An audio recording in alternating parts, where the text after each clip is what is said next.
In 2012, the NBA witnessed something almost unbelievable. A roster that looked even more stacked than the Heat's Big Three actually existed. During the 2011-12 season, LeBron James led the Miami Heat back to the NBA Finals for the second straight year. But out west, a youth-driven storm was sweeping through the league. Their playoff run was ruthless. First round, a 4-0 sweep of the defending champion Dallas Mavericks. Second round, a 4-1 gentleman's sweep of the Lakers, led by Kobe Bryant. Western Conference Finals, facing Greg Popovich and the Spurs, they showed no mercy. 4 straight wins. Series over. That team was the Oklahoma City Thunder, led by Kevin Durant. Under head coach Scott Brooks, the Thunder were disciplined, explosive, and fearless. They finished the regular season 47-19, second best record in the league. And talent-wise, they were right there with Miami's Big Three. Kevin Durant, a 3-time scoring champion, was entering his prime. Russell Westbrook, the so-called blue supercar, brought unmatched speed and aggression. James Harden, the reigning 6th man of the year, anchored the second unit. Inside, Serge Ibaka and Kendra Perkins controlled the paint. Before the finals even tipped off, many media outlets and analysts believed the Heat could fall short once again. Game 1 tipped off in Oklahoma City. Miami struck first. Shane Battier and Mario Chalmers rained threes from the perimeter, keeping the score tight. By halftime, the Heat still held a 7-point lead. Then the Thunder's youth erupted. In the third quarter, Westbrook began relentlessly attacking the rim. He went 4-for-7, scored 12 points, and quickly cut into the deficit. In the fourth, Durant took over. The Grim Reaper unsheathed his side. No defender matter. Durant went 6-for-10, dropped 17 points in the fourth, and even Pat Riley looked stunned from the sidelines. The Thunder won by 11, taking Game 1 and firing the first shot. Game 2 brought a major change. Chris Bosh, previously sidelined, returned to the starting lineup. From the opening tip, Miami's fast breaks overwhelmed Oklahoma City. Perkins couldn't get back in time. After a soaring Wade dunk, the Heat led by 11 points in under 6 minutes. Once again, Durant and Westbrook clawed back in the second half. With 47.8 seconds left, the Thunder cut the lead to 5. Then came a critical moment. Dwayne Wade lost the ball, Derek Fisher came up with a steal, and OKC pushed in transition. Westbrook found Durant. Catch, rise, release. 3 points, 2-point game. On the next possession, LeBron missed a 3. The Thunder had a chance to win it. Durant chose to isolate in the corner against LeBron. The floater rolled out. LeBron calmly knocked down 2 free throws, sealing the win. Series tied 1-1. Game 3 shifted to Miami. The battle was tense, physical, and razor thin. With 5 minutes left, the score was still separated by just 1 point. Then the Stars stepped forward. Wade attacked the rim for an N1. Moments later, Miami forced a Harden turnover. LeBron finished a fast break with another N1. A 6-0 run stunned the Thunder. OKC fought back, but it wasn't enough. Miami won by 6, taking a 2-1 series lead. Game 4 saw Oklahoma City come out blazing. They scored 33 points in the first quarter and led by 14 before the second even began. It looked like a Thunder breakout. Then everything went silent. Mario Chalmers became the unexpected difference maker. He shot 9-for-15, scoring 25 points. Even with Westbrook scoring 28 and Durant exploding for 43, the Thunder couldn't stop Miami's momentum. Game 5 stayed in Miami. LeBron James stood 1 win away from his first championship. This time, the Heat left no doubt. Everyone contributed. 6 players scored in double figures. Westbrook, coming off a huge Game 4, struggled badly. 4-for-20, just 19 points. Durant scored 32, but it wasn't enough. The Heat closed the series 4-1, a gentleman's sweep. And at long last, LeBron James lifted the first NBA championship of his career. History had been rewritten, and the next season, LeBron was only getting started. To claim his first three-peat, how much did LeBron James really sacrifice? In the 2012-13 season, the Miami Heat and the San Antonio Spurs battled through 7 brutal finals games before a champion was finally crowned. LeBron secured back-to-back championships and earned finals MVP honors in consecutive years. But for the Heat's Big Three, 2 titles weren't the goal. They wanted a dynasty, the Heat Dynasty. The problem? The team was out of cap space. To keep their championship core intact while clearing salary, GM Pat Riley began a major roster overhaul. First, the Heat brought back key title contributor Ray Allen on a 1-year, team-friendly deal. Then in July, Miami used the NBA amnesty clause to waive Mike Miller, who had averaged 4.8 points per game that season. Miller still had 2 years and $13 million left on his contract. And even though he provided valuable shooting in the finals, the front office believed that as long as the big three remained, losing a role player was a necessary cost. What stood out even more was this: LeBron and Dwayne Wade didn't demand max contracts. Instead, they willingly took pay cuts to ease the team's financial pressure. Seeing LeBron's commitment, Riley decided to push all the chips in, signing former #1 overall pick Greg Oden as he returned from injury. The big three were ready to make another title run. Miami finished the regular season 54-28, securing the #2 seed in the Eastern Conference.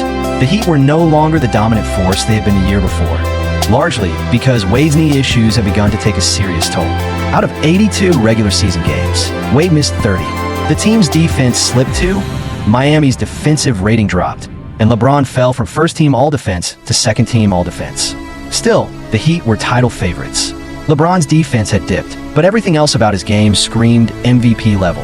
He averaged 27.1 points, 6.3 assists, and 6.9 rebounds per game, finishing second in MVP voting behind Kevin Durant. In the first round of the playoffs, the Heat showed no mercy, sweeping the Charlotte Hornets 4-0. In the second round, they faced the Brooklyn Nets, a team stacked on paper after adding Kevin Garnett and Paul Pierce. But the roster looked better than it played. Nets star Deron Williams had declined sharply, dropping from 18.9 points per game the previous year to 14.3. The only player still producing at a high level was Joe Johnson, and the former Celtics Big Three now stood on opposite sides of the bracket. In Game 1, Ray Allen delivered 19 points in 26 minutes, setting the tone early. After 4 games, Miami led the series 3-1. In Game 5, the battle came down to the final seconds. With 40 seconds left, the Heat trailed by 1. Allen waited in the corner. The pass came. No Hosatashchin. The shot went up. Swish! Another pure three-pointer, giving Miami the lead. When the buzzer sounded, the Heat advanced to the Eastern Conference Finals. Garnett walked off the court without a glance back. In the Eastern Finals, Miami met the Indiana Pacers again. Through 4 games, the Heat controlled the pace and built another 3-1 advantage. In Game 5, LeBron scored just 7 points, but context mattered. He had been in foul trouble early and played only 24 minutes, making the low total understandable. In Game 6, back on their home floor, LeBron responded with 25 points on 8 of 12 shooting. Chris Bosh matched him with 25 points and 8 rebounds.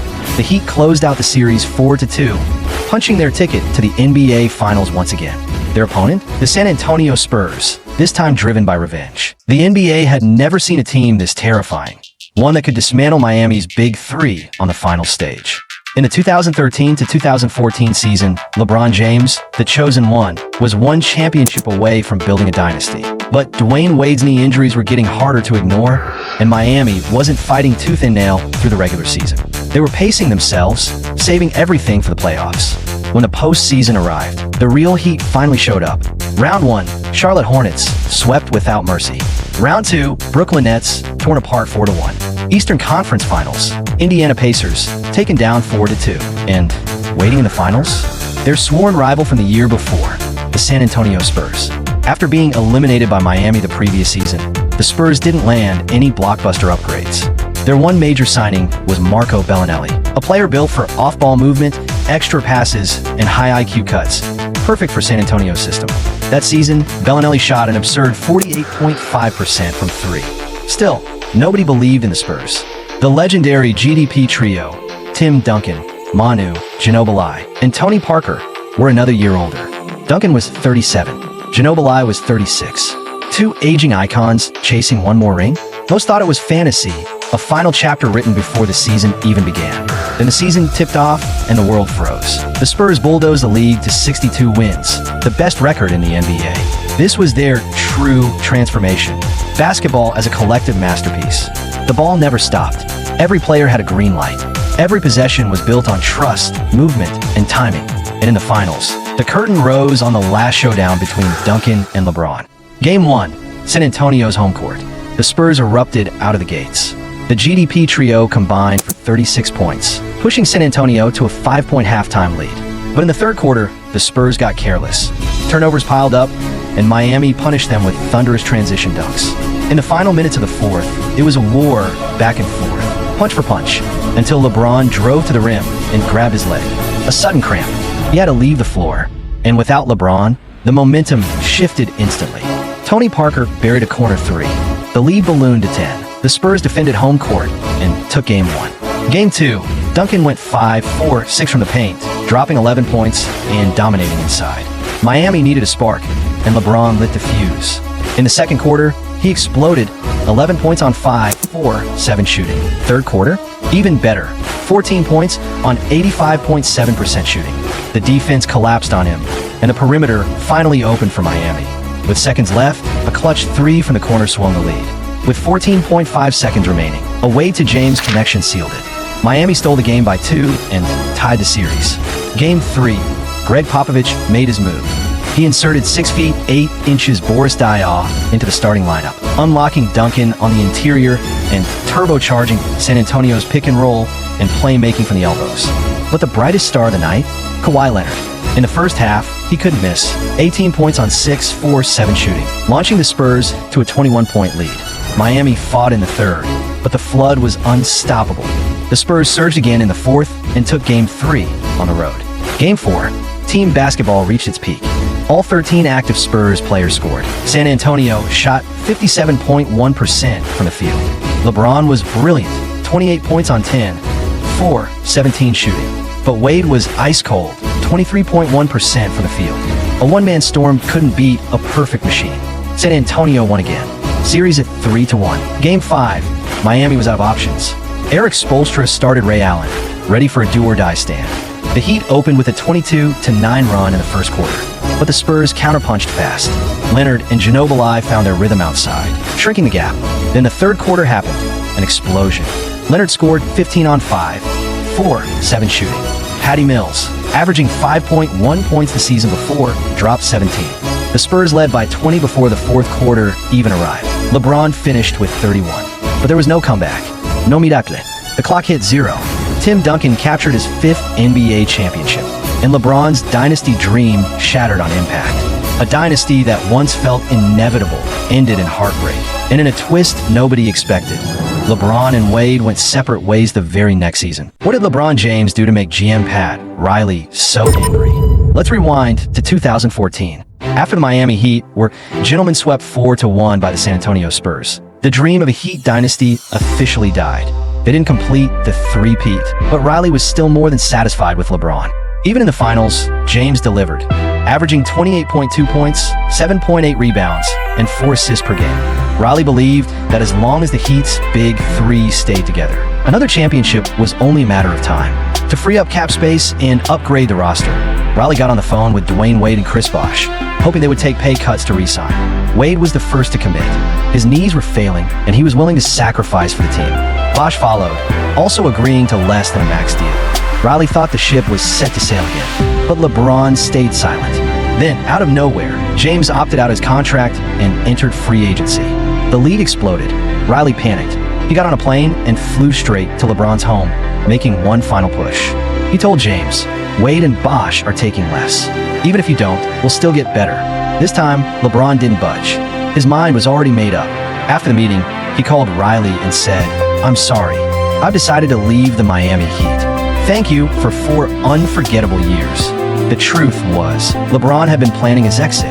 The Heat reached the finals that season, but the roster was running on fumes. Wade's knee injuries had stripped him of his explosiveness. Ray Allen was nearing retirement. Mario Chalmers was wildly inconsistent. Shane Battier was 36. The team was aging, injured, and unstable. If LeBron stayed, all that awaited him was more workload, more pressure, and less support. So Cleveland became the answer. Yes, the Cavaliers were a bottom-feeding team after LeBron left in 2010, but they struck gold in the draft, landing 3 number 1 picks. Kyrie Irving in 2011, Anthony Bennett in 2013, and Andrew Wiggins in 2014. If James returned, Cleveland instantly became a contender again. There was still one problem: Cavs owner Dan Gilbert. Gilbert and LeBron had a messy history.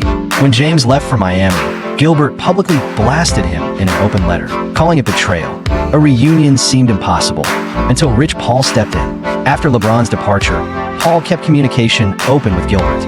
Slowly, persistently, he built the bridge. And eventually, Gilbert folded. Because in the NBA, grudges don't beat leverage, and leverage doesn't beat profit. This time, LeBron didn't throw a party or make a spectacle. He announced his return to Cleveland through a letter. On August 8, 2014, in the University of Akron gym, LeBron stood in front of tens of thousands of fans and said, "City and my state happy, and that's why I came back. I love you. I'm back." With LeBron's return, the Cleveland Cavaliers launched an all-out push for the first championship in franchise history. To build a system centered around James, the Cavs front office made a massive move. They packaged Anthony Bennett, the newly drafted Andrew Wiggins, and a first-round pick to the Minnesota Timberwolves in exchange for Kevin Love, a star who had just averaged 26.1 points per game. Just like that, a new Big Three was born in Cleveland. Meanwhile, out west, the Golden State Warriors, led by Steve Kerr, were rising fast. A team built on pace, precision, and a revolutionary brand of basketball.